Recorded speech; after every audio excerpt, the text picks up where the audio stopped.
If you're a business owner or executive, you should get your money out of the bank. And in this video, I'll tell you exactly why.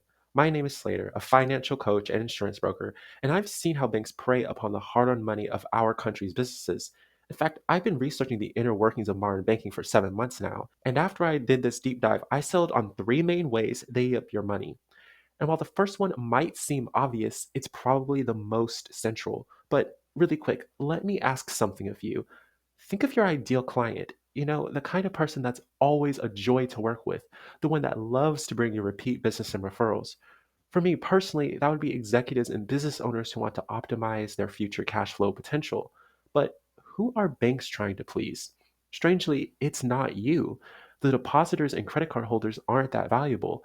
It's actually the shareholders and investors who are the most important. Banks have to make sure Wall Street gets their cut long before you do.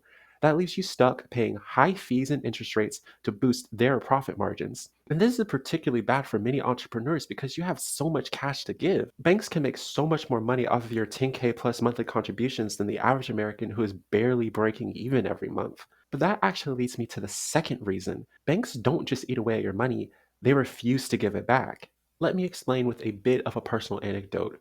One of the main reasons I chose to work in finance full time was because of whole life insurance companies, specifically mutual and fraternal companies. Think of them as the nonprofits of the insurance industry. Anyways, the normal returns I saw whole life policies produce were rather low when I first learned about them, maybe just 1 to 2%. But these mutual and fraternal companies consider you, the policy owner, to be their investor. So they usually pay out dividends that accelerate your compounded gains. So that 1 to 2% can, in practice, be upwards of 4%. Dividend rates even went beyond 10% back in the early 80s when interest rates were at their peak. And these are the sorts of asset breakdowns I discuss in my newsletter. You can sign up for it through the description. But with that in mind, tell me, how much interest is your bank account earning? 0.1%? 0.01%? That's next to nothing. And it's still going to be taxed anyways. You see, the second reason why banks are so lackluster is because their rates aren't just low, they're losing you money. That's because any annual gains less than 2 to 3% aren't outpacing inflation. So the money that's supposed to be safe in the bank is actually being tossed into the shredder. But speaking of safety, the third way banks set you behind will make you realize your money is at danger in more ways than one. After all, have you ever considered why FDIC insurance exists? It's not like some politicians got together one day and decided it would be a good idea to protect the American people. That's not in their job description. FDIC insurance actually originated because of the Great Depression. Did you know that over 9,000 banks failed from 1929 to 1933?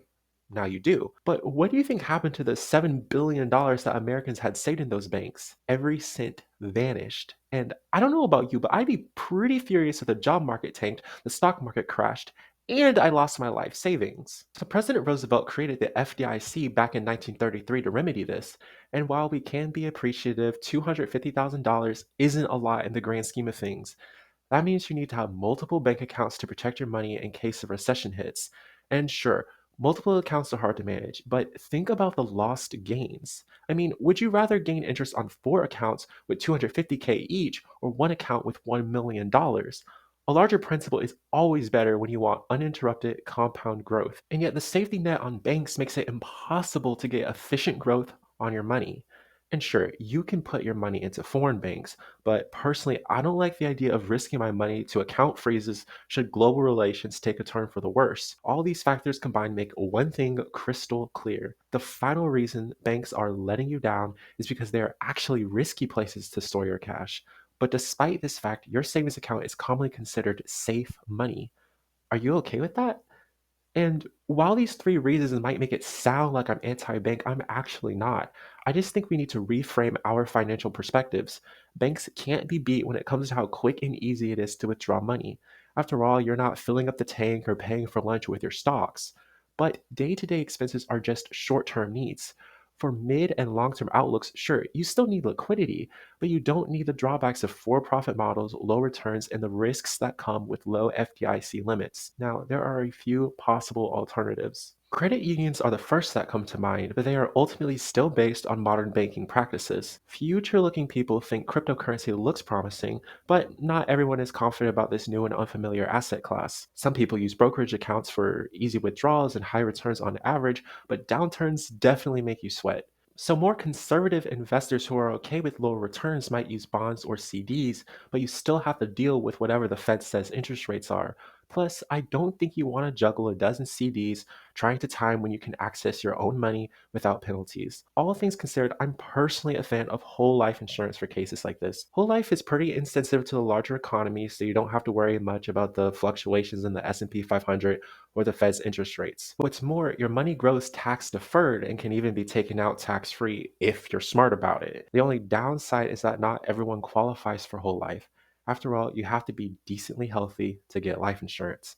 However, things are much different for most business owners and executives. There are several advanced financial tactics that can let you leverage one of these policies without worrying about your personal medical history. And some strategies might even help lower your taxable income. Unfortunately, most brokers, consultants, advisors, and even accountants don't know about these options. That's why I encourage you to meet with me for a one on one strategy call. Click the link in the description or pinned comment to learn more about that. But don't put it off for later, just go with Slater.